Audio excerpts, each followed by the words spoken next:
So what we would advise medical providers to specifically say they're not releasing their rights to pursue unpaid bills out of PIP. They can cash the checks, but they shouldn't sign anything that says that this is full and final satisfaction. Even if they do that, we would fight for the remainder. Yeah, and then not only that, but the insurance company will pay your bills too. So going back to the reasoning behind the law, the idea was it would be such a threat that the insurers would just pay the bills. But we're in business because they don't.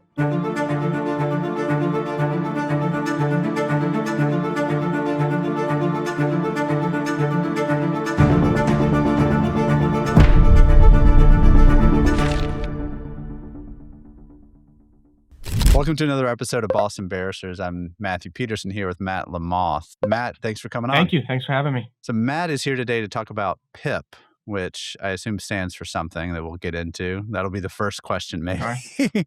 So you're a lawyer. Your main office is in Salem. We had a coffee the other day at your office. So tell me about your practice. Yeah, thank you. So the name of the firm is LaMothe McNiff Relaford. There are three of us.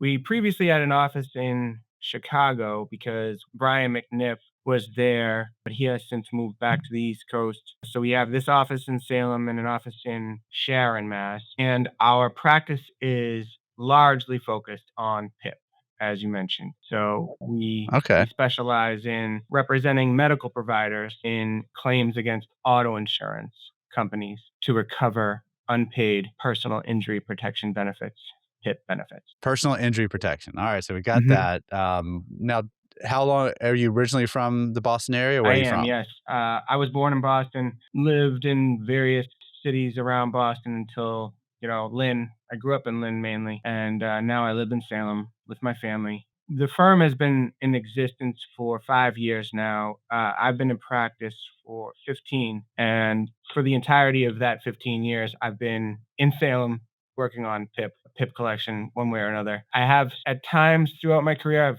I've specialized in other areas to a greater or lesser extent, including class actions on the plaintiff side, some landlord-tenant, some personal injury, consumer protection claims, but PIP has always been a major focus of my practice. Cool. What's the best number to reach you guys? The best number is probably 617-532-0704. All right. Sounds good. So let's jump right into it. I got the top 10 questions people are Googling in Massachusetts about PIP. So I'm going to go into it and see what we can figure out. So number one is, what is PIP and why is it mandatory in Massachusetts? So PIP is auto insurance coverage. It stands for personal injury protection. And it's mandatory because the Massachusetts state legislature, in sort of combination with an increase in the tort threshold, they increased the tort threshold to $2,000, meaning you could not bring a lawsuit for a tort claim unless you had $2,000 in damages. The previous threshold was lower. I think it was 500. So at that time, they also, through statute, implemented PIP, personal injury protection benefits, made it mandatory, meaning everyone in Massachusetts has to have it, and it's coverage for medical expenses. And the reason that went hand in hand with the increase in the tort threshold was because you now have people who cannot bring a tort claim, but who may be injured in an auto accident. And there was sort of a demand for more expedient payment of medical bills and wages when someone is injured in an auto accident. And so that's what the stated purpose of PIP is, which is prompt, efficient payment of medical bills and lost wages. There are some other things that it covers, but those are the two main things. And again, the reason for the implementation and the mandatory nature of PIP was to get your medical bills and wages paid promptly after you are injured in an accident, regardless of fault. So that's why it's called no fault coverage. It's if you are at fault, your medical bills and lost wages are still covered under PIP, and the same goes for if you're not at fault. Okay. So if I hit somebody with my car or hit another car with my car, it'll cover their damage to their car, their personal injuries. Now, can you give us kind of a concrete example of what PIP covers? Yeah. I think a concrete example is actually helpful to see how it works. So just using you and I as examples, if I'm driving and hit you and you're also driving and you're injured, then your PIP benefits for the insurance policy that covers the vehicle that you are operating would apply. The first 2,000 if you have private health insurance, and the first 8,000 if you have publicly funded health insurance in medical bills and lost wages, funeral expenses, prosthetic devices, ambulance services. So again, if I hit you and you're injured, you would have a tort claim against me, and I would be covered under my insurance policy for the tort liability. But you would have your first medical bills and wages paid by your auto insurer, which is called first party auto insurer, the auto insurer that insures the vehicle that you were operating out of PIP. Okay. So my own insurance company would cover me, and then they might go after your insurance company eventually. And that's even if, because when I got in my wreck a few years ago, when I got in a wreck, I didn't get above the 2,000 mark. And so we didn't go to court or anything like that. But that's basically what we're looking at, is being able to still get my medical bills covered by my car insurance Exactly. Yeah, through the PIP. exactly. And Okay. and like you said, they might work it out. You sort of implied that there might be some what is referred to as subrogation between the insurers after the payment of the bills, depending on fault. So in the situation that we were describing where I was at fault and your company paid your first $1,800 worth of medical bills, your only $1,800, let's say, then your company could subrogate against mine because I was at fault, and they would be reimbursed for the PIP payments they made. But the idea behind the coverage would have been effectuated because your bills would be paid quickly, and there would be no need. Hmm. Actually, there wouldn't even be a right to a lawsuit against me because you didn't meet the threshold, but there'd be no need for that, for you to get your bills paid. Instead, your company would subrogate against mine, and because I was at fault, my company would likely just pay your company. Okay. That makes sense. Today's episode is brought to you by the law offices of Matthew W. Peterson. If you're facing legal troubles in Massachusetts, whether it's an OUI charge, a firearm charge, or even just a clerk magistrate hearing, the stakes couldn't be higher. This isn't the time to go at it alone. You need more than just a lawyer. You need a legal team that knows how to fight and knows how to win. That's why people across Massachusetts turn to us at the law office of Matthew W. Peterson. With years of experience in criminal defense, firearms, family law, and immigration, we've got the track record and the passion to defend your rights. We've successfully represented clients in some of the toughest situations out there. From first-time offenses to serious felony charges, we've helped people protect their record, their families, and their freedom. What makes us different? Well, we take the time to really understand your case and build a strategy that works for you. We work with you and listen to you and make sure our strategy fits your goals. So don't wait until it's too late. Visit mwpetersonlaw.com to schedule your consultation or call us at 617-295-7500. That's mwpetersonlaw.com and 617-295-7500. Because when your future's on the line, you deserve a legal team that's all in. Stay informed, stay legal. Now back to the show. So question number 2 is, what does the $8,000 PIP limit actually cover? So I talked about that a little bit already. That is the maximum in PIP benefits for an individual, and it covers medical bills, lost wages, ambulance services, funeral services, and prosthetic devices. And so, it largely just goes to hospital bills, ambulance services, any kind of medical treatment that someone might get early on after an accident in which they're injured, and also their lost wages. Those are the primary damages that are covered under PIP.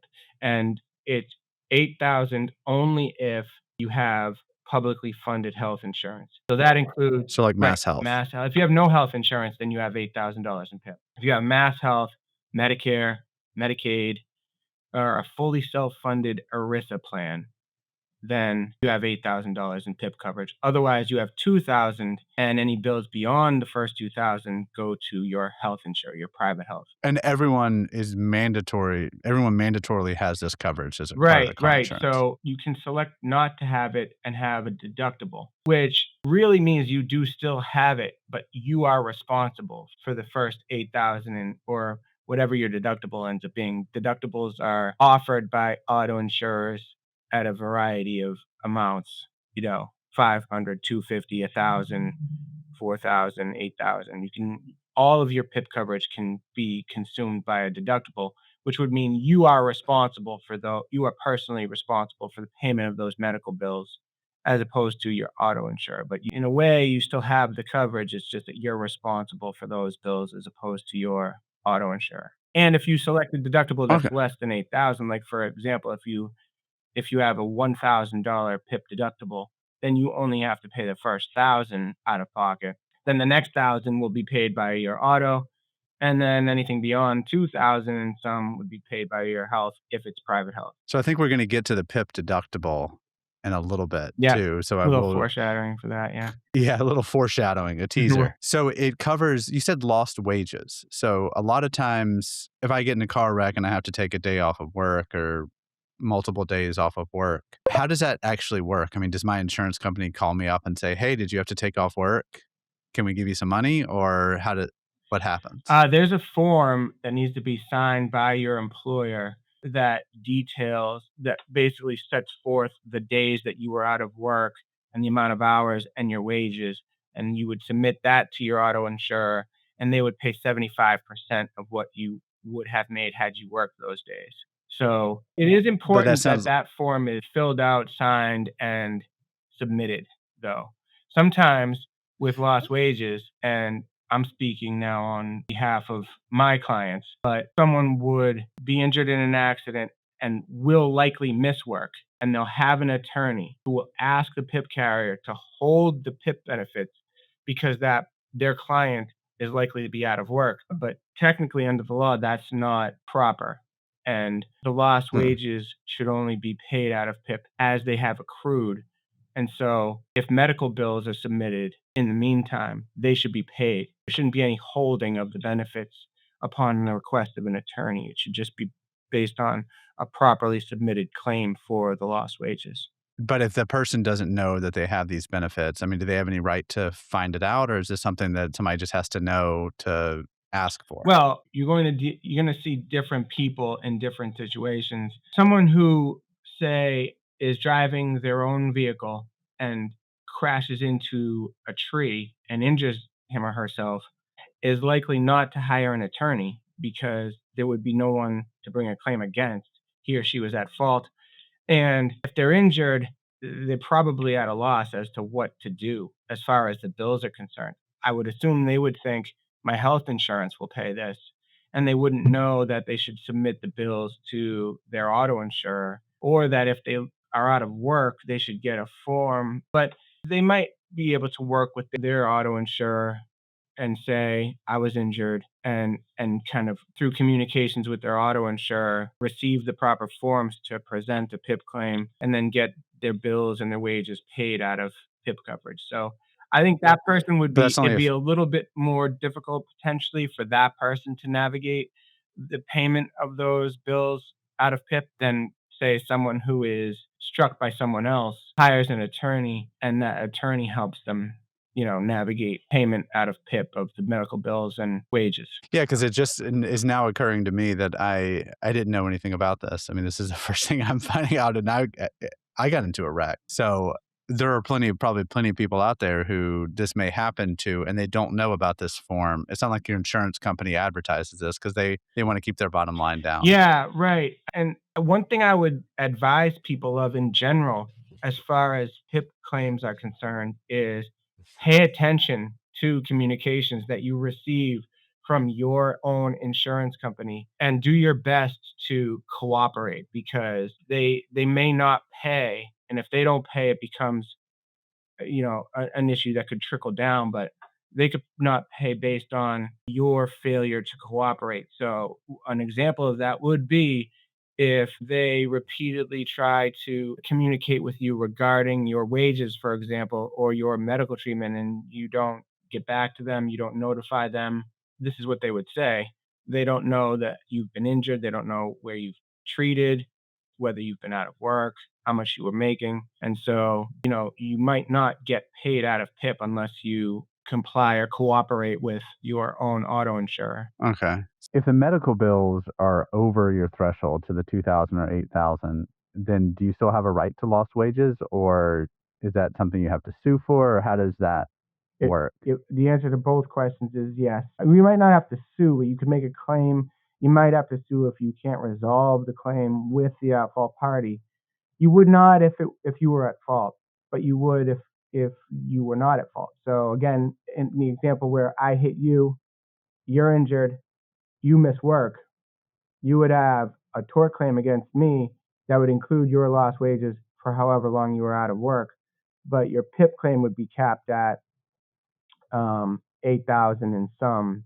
And again, with the medical bills, it would be 2,000, then to health, then back to auto. Your lost wages claim could be made against me in a tort action for as long as you're out of work. But that basically the PIP is just to help those people who don't qualify to sue in court. Well, and it also, as it's designed to, is supposed to help you with your initial series of bills and lost wages. You know, that first like hospital bill that you incur. If you get that bill paid out of PIP promptly, then you don't get bills and then collection notices from the hospital saying, "Why haven't you paid us?"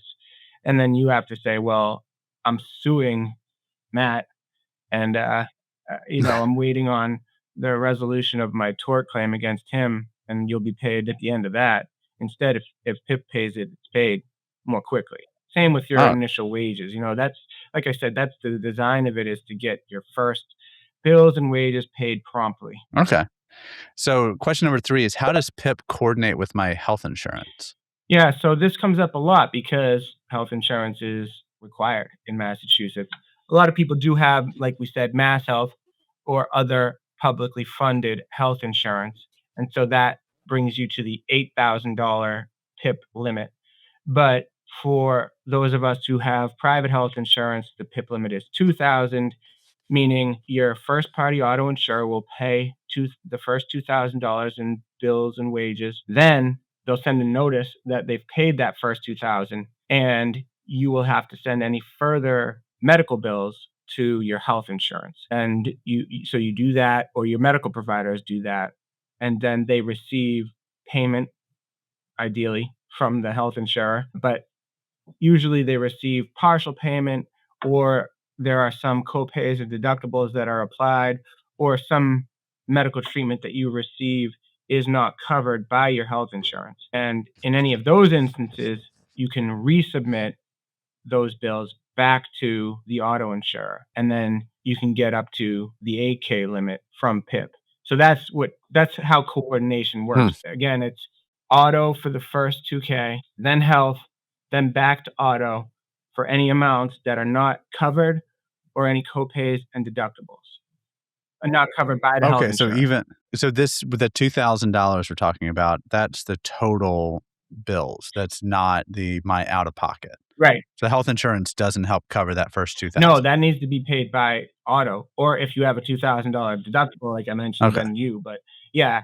So here's a more concrete example. If you're injured in an accident and you're taken from the scene in an ambulance, and the ambulance bill is $2,000, then that should be paid entirely by PIP, and any further medical bills should be submitted to your health insurer, because the PIP company will have sent notice that the first 2,000 was paid, and that lets everyone know now we have to bill the health insurer.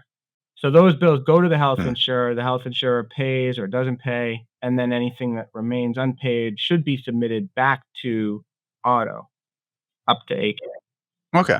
That makes sense. So I think we talked about it earlier, but this is question number 4. Should I ever buy a PIP deductible to save on premium? So I guess I can basically opt out of this and be self-insured, and instead of having PIP, and save on my monthly premiums for my car insurance. Yeah.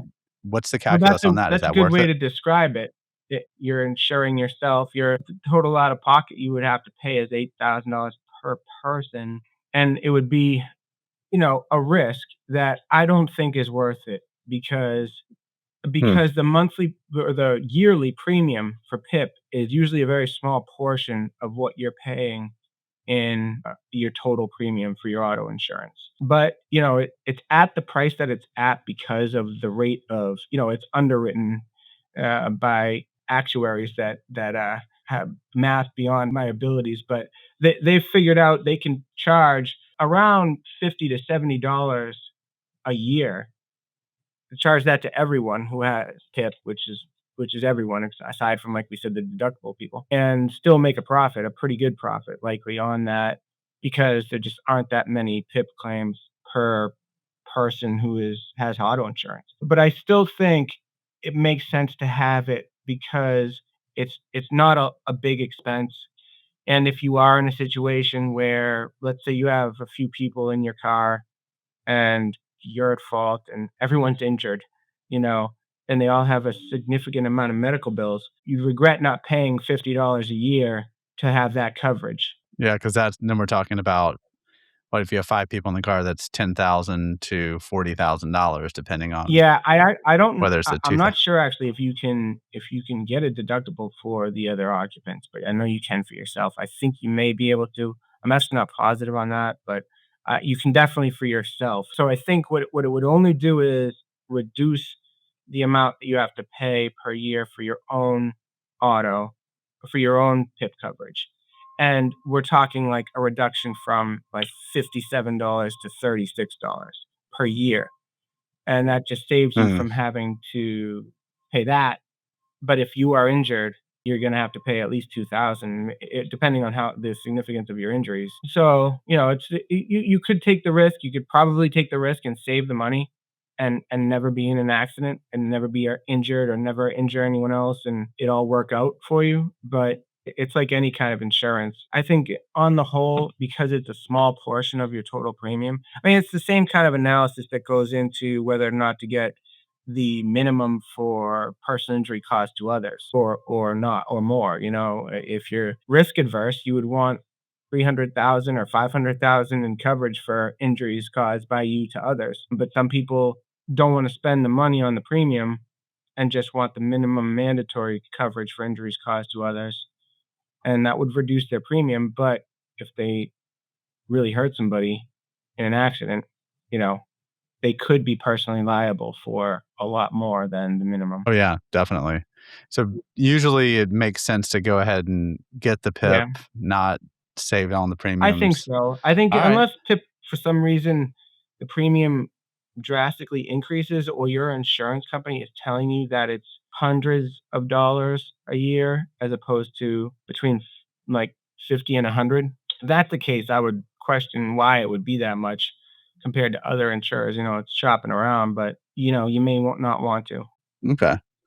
So question number 5 is, what is an IME or independent medical examination, and why should I be concerned about it? An IME is a method used by auto insurers to challenge your medical bills.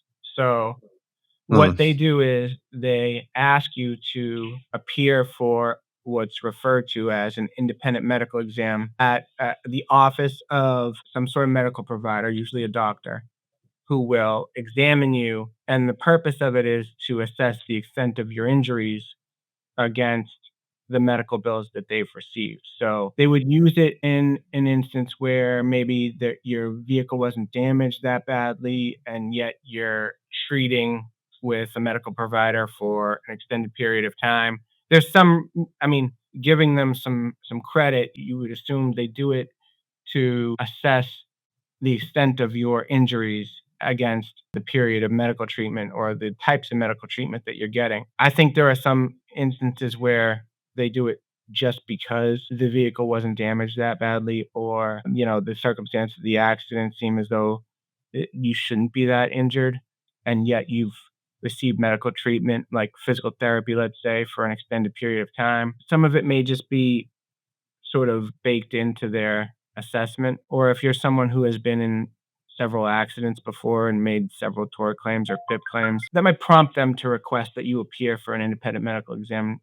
And so we don't see them as commonly as we used to, but if you are asked by your insurance company to appear for an independent medical exam, you should, because if you repeatedly refuse to appear, then they can use that against you in a way where they don't pay the medical bills and they say you have failed to Hmm. cooperate. So this goes back to what I was talking about earlier, responding by submitting the forms, appearing for an independent medical examination is another way to cooperate. But there are a series of things you can do to help yourself if you are asked to appear for an IME.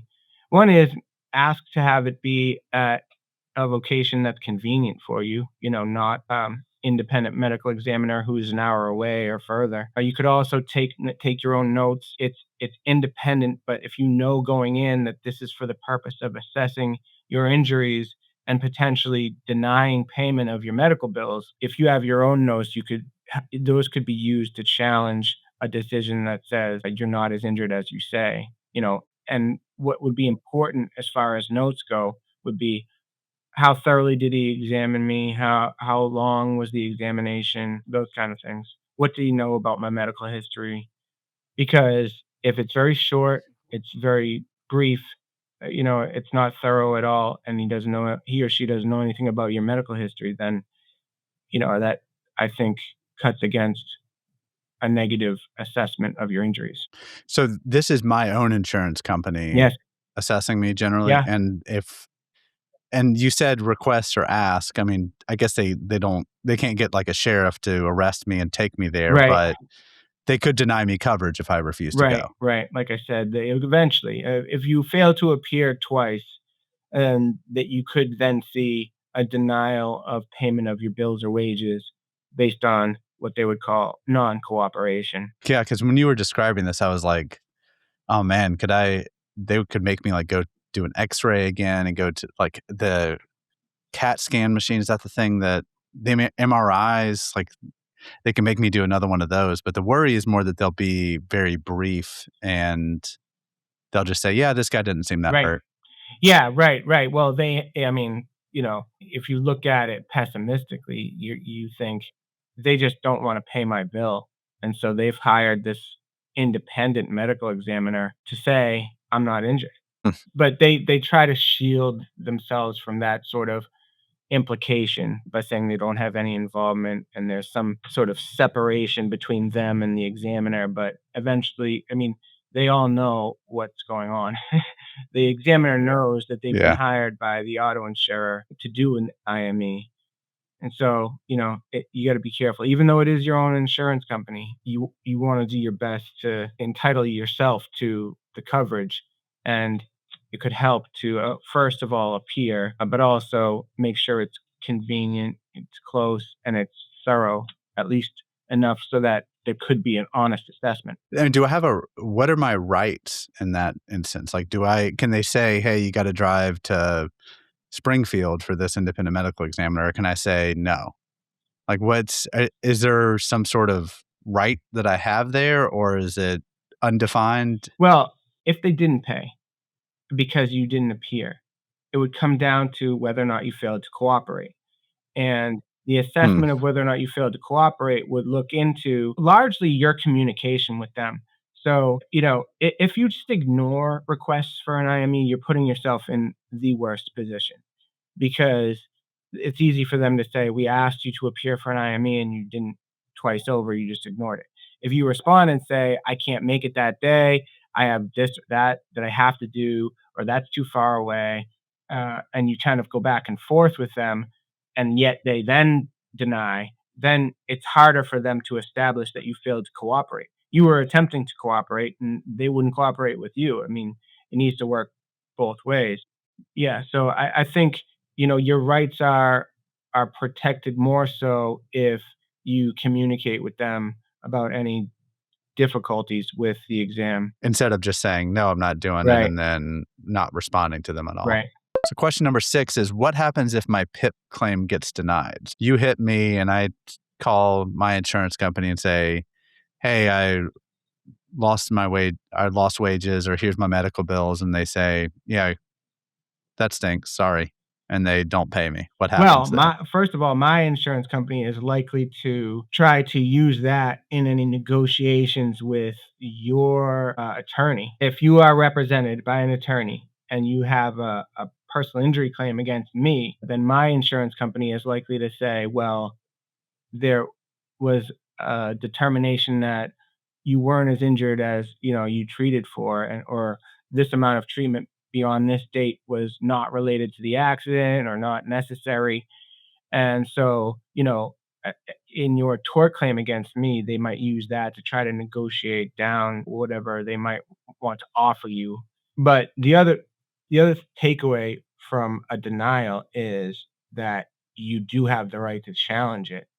And that's what we do. Huh. So we represent medical providers in claims against auto insurers where they did not pay bills, medical bills. And so So you would represent my that's right. doctor Yeah, or your who ambulance okay, that company makes or the hospital or your physical therapist. Wherever you treat, if that bill is not paid in full, then you can challenge the denial. So even if it is one of these instances where you fail to appear for an IME, or I mean, what we see more commonly is reductions for other reasons that are just reductions in the bill. So huh. they pay a certain amount. I mean, this is what we're seeing more lately. It varies as time passes. There are different reasons. This non-cooperation denial has kind of reemerged. So that's why at the beginning I was saying it is important to cooperate, or, at least stay in Yeah. communication with your own auto insurer, because that has become a more prevalent reason for denial. They say you didn't submit the health insurance authorization form or the medical authorization form or whatever, or you didn't appear for an IME perhaps. We're seeing that more often, so but if that happens, or if they don't pay for any reason, you can challenge them. You can challenge the denial, the reduction, and like I said, that's what we do, and the beauty of that is the PIP statute gives you that right, and your medical provider has a right to bring a claim that sounds in contract. It's a contract claim. They become a party to your contract with your auto insurer, so they can bring the claim directly. You don't need to be involved, actually, for the most part. Your medical provider can bring a claim directly against the auto insurer for the unpaid amounts and challenge the denial. So if my okay, so and is that in court or is that in like some sort of administrative It is proceeding? in court. It is not, like workers' comp, it is not that. It's not, an an executive branch. It would be a claim that sounds in contract, like a contract claim that you would bring in a district or a superior court. I don't see how it could ever be in superior court because of the limits of coverage. So the claims, if they do go to court, would be in district court, Massachusetts State District Court. But you can bring a claim or make a demand without filing suit, but the statute gives you the right to file a lawsuit that sounds in contract if you have not been paid, if you're a medical provider that has not been paid. So in the case we were talking about, if my doctor said, "Hey, we treated Matthew for $2,000. Here's our $2,000 bill. Send it to my insurance company." My insurance company says, "Yeah, really seems like you did more of $1,000 worth of work. So here's a check for $1,000. Go away." That's where you step in and say, "No, we need that other Exactly, $1,000." right. That's what we do. Yeah, Okay. we represent medical providers in claims against auto insurers for unpaid PIP, so we would go after the $1,000 that remains unpaid and challenge the reason for the denial. Okay, cool. So question number 7 is, what's the deadline for filing a PIP claim? I know you said earlier you can't really hold it open, but is there a Yeah, deadline? so there are 2 sources for the deadline. One is in the statute and one is in the policy, and they sort of complement each other to amount to 2 years. So, it's 2 Oh, wow. years, right, so it's 2 years for submission, and it turns out it's also 2 years for your actual treatment. So, again, this is coverage for your most immediate or pressing damages. It's an $8,000 limit at most. So, you not only do you have to have received the treatment within 2 years, but you need to submit the bills or be out of work and submit your claim for lost wages within 2 years.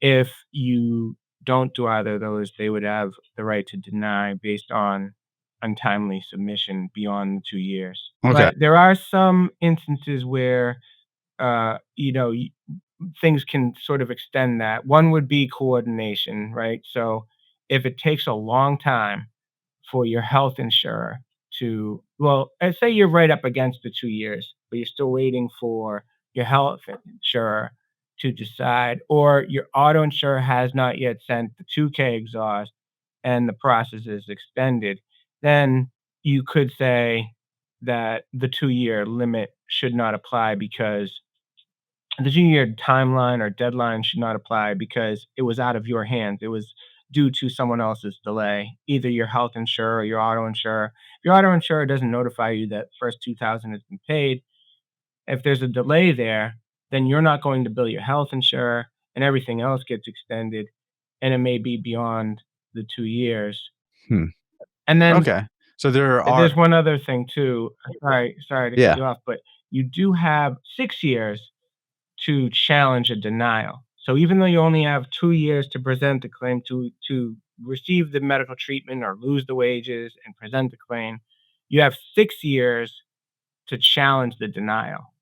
Hmm. So say the instance that we've been discussing where I hit you in a car and you're injured and your doctor treats you, you get $2,000 in bills, they're submitted to the auto insurer, they only pay 1,000, and that happens in 2020, you would still now have the, ability to challenge that denial. Yeah, Okay. depending on So it's 6 years from the date of the denial actually itself? 6 years and a month, right? And then with COVID, there may even be, still an additional buffer because there was a stay on everything, but, it's Oh, at least wow. 6 years and a month, and it's an extra month because they don't have you don't have the right to bring the lawsuit until 30 days passes from the date of denial, so Okay, so if I'm a provider and I was wrongfully denied PIP, I have the right to bring that lawsuit or to challenge that within 6 years and a month, and maybe even longer since the courts were closed a lot during COVID. yeah, I think the COVID buffer is soon to be behind us because COVID is now so far behind us, but there might still be, if it's 2020, beginning of 2020, I think you might still get some extra time because of the overall stay in any Okay. action. Yeah, So question number 8 is, can I still sue the at-fault driver if I have PIP? So in that case, you hit me, you're at fault, everyone knows it, you know it. I have PIP and I exhaust my PIP. Can I still sue? absolutely. Yeah, yes. And what would happen then is, say it's a straightforward PIP situation. Let's just say, for the purposes of illustration, you have mass health, so it's an 8K PIP coverage situation. I hit you, you present all of your medical bills and lost wages to your own company, $8,000 is paid, you still have more in damages, the accident was really bad. You bring a lawsuit against me for however much it amounts to be, then what would happen is there would be an offset for the amounts that were paid out of PIP already. Because again, going back to the original design of the law or the mandatory coverage, those bills would have been paid early on out of PIP by your company, and my company would say, well, those bills have been paid, so there's an offset for those in any sort of tort settlement. Okay. So it Does not doesn't have any impact on doesn't your ability to sue me, no. You probably should sue me if your damages are in excess of $8,000, you know? Yeah. Alright. Question number 9 is, why do medical providers struggle to get paid for PIP claims? Well, this goes back to some of the underlying theme that we've been talking about. Insurance companies don't want to just hand out payments on any old claim. They want to deny or delay the payment of claims. So medical providers face pushback, some challenge to the reasonableness and necessary nature of their bills. Those are the Hmm. only criteria, really, aside from non-cooperation and timely submission, that the auto insurers have to reduce or deny the medical provider's bills. Meaning there isn't a fee structure. In workers' comp, not only is it in administrative court if there is any action, but it's also regulated by a fee structure or a fee schedule. But in PIP, Hmm. it's reasonable and necessary medical bills. And whether or not the bills are reasonable has been challenged for a long time by the auto insurers. And that's one of the ways in which medical providers struggle because auto insurers will say, your bills aren't reasonable. or this treatment wasn't all necessary and we're cutting you off here. Um, Another thing they do that we haven't discussed sometimes is have the records reviewed by an independent physician. So, that's another way, like an IME, where they just submit the medical bills and records to an independent examiner who reviews the records and writes an opinion that says either all this treatment was necessary and should be paid, or some of it was, or none of it was. And that's another way in which medical providers struggle to get paid because they'll get something from the auto insurer that says, well, we had your records reviewed by an independent examiner, and he or she says only half your treatment was necessary, or your charges are too Hmm. high. They've tried that in a variety of ways too. So if somebody comes and calls you up and says, "Hey, I'm a doctor and insurance company is refusing to pay me for this PIP," what sort of things do you look at in determining whether they have a case or not?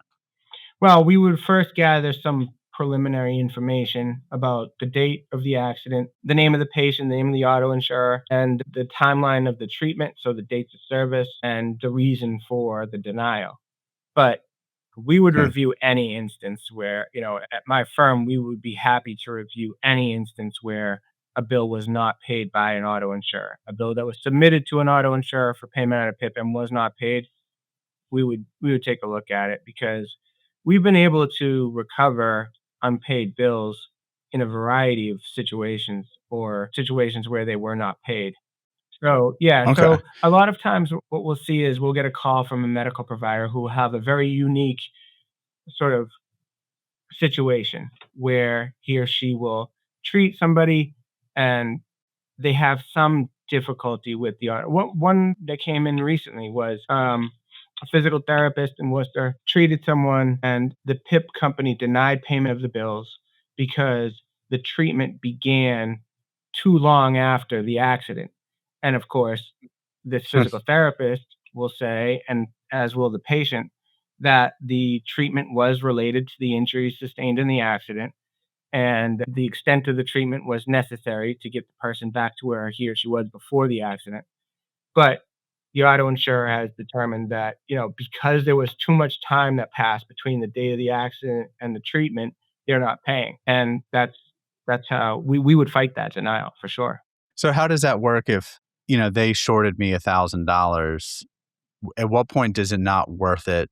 Is it worth it to just kind of accept the lower amount and say, well, I don't want to have to pay a lawyer out of pocket and end up losing? Yeah, I'm yeah. trying to. Well, no, that's a good So what? question. That's a very important question, actually, because they do not have to pay us if they hire us. If a medical provider hires us, they do not have to pay. So even if it's $1,000 or any amount, we would pursue that amount and we would get our fee paid separately beyond the amount that we recover because of the law. So the law 34M that I mentioned earlier that mandates PIP coverage also gives the medical provider the right to bring a claim that sounds in contract, like I mentioned, the 6-year statute of limitations. It also gives them the right to a speedy trial and the right Hmm. to, initiate the lawsuit after 30 days and the bills haven't been paid. Lastly, it gives them the right to recover any costs and attorney's fees from the insurer beyond the amount that they recover. So what that's called a fee shifting provision. It means a medical provider can hire an attorney like me to pursue an unpaid balance, and my fee will be paid if we recover any amount.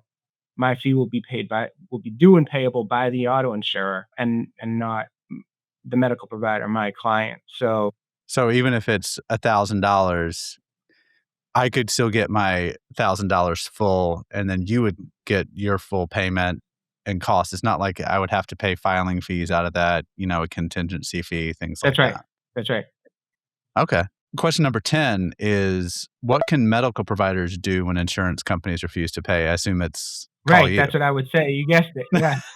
Yeah, yeah, because we have a lot of experience in fighting denials or reductions, and we act fast, so we get right on reviewing the claim and pursuing the unpaid balance. And like I said, since there is a 6-year statute of limitations, it may be that if a medical provider has treated people who are injured in auto accidents somewhat regularly over the course of the past 6 years, then the medical provider might have several partially paid or unpaid PIP claims. that we could recover for him, and we wouldn't charge them anything. So individually, they're only 1,000 here, 300, 1,200 there. You add them all up, and that total amount we could pursue and recover for the medical provider without charging them anything out of that amount, then it makes it worthwhile for sure. Okay. And So they would call us, we would review the file or files and get right on pursuing the unpaid balances from the various auto insurers.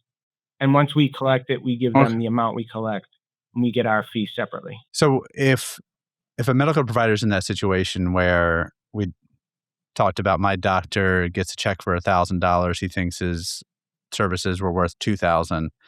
Does he have to sign anything to cash that check for $1,000? Like, That's a does he good have to question. waive That's the a good other two? question. Yeah. So, yeah, we have seen that, and actually, that happens sometimes with the personal injury claims. The answer is that it will not impede his right to pursue the remaining balance. And this actually, I had this in a case a long time ago now, over 10 years ago in Lowell District Court. What they try to argue is accord and satisfaction.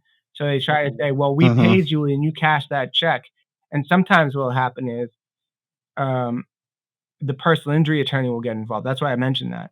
They'll get involved and they'll say, well, my client paid part of your bill out of their tort settlement and you agreed to accept this. So that's it. That's all you're getting. And, they'll say that, and the auto insurer will say that. And what we will say is, as long as there isn't anything in any writing that releases your right to pursue PIP specifically, then you can still pursue the remaining unpaid balance. And so even if it's a PIP payment that's for half of your bill and it says full and final settlement and you sign that and cash it, that doesn't prevent you from going after the PIP carrier for the remainder. But if they send along a contract They that send along a says, release, sign this right? e-sign. If there's a right, like you say, an agreement or a release that says you waive your rights to pursue the by name the PIP auto carrier, that'd be a lot harder to challenge. Let's put it that way. I think we might try to scrape and claw at that, but it would be much more difficult in that situation. But so what we would advise medical providers is to specifically say they're not releasing their rights to pursue unpaid bills out of PIP. So basically, any medical provider, any sort of person who's looking for a PIP payment, if they get a check in the mail and it's not what they want, call you. Don't sign any contracts. Don't agree to anything. Call you guys. Right. Yes. They can cash the checks, but they shouldn't sign anything that says that this is full and final satisfaction. Even if they do that, we would fight for the remainder. But yeah, if a medical provider has only partially or not at all been paid by an auto insurer, they can call us and we can help them recover. Yeah, and then not only that, but the insurance company will pay your bills too. So that's pretty good That's deal. right. Yeah, and that's the going back to the reasoning behind the law. The idea was it would be such a threat that the insurers would just pay the bills, but we're in business because they don't. So, all right. So remind me, what's your website? My website is lmrfirm.com.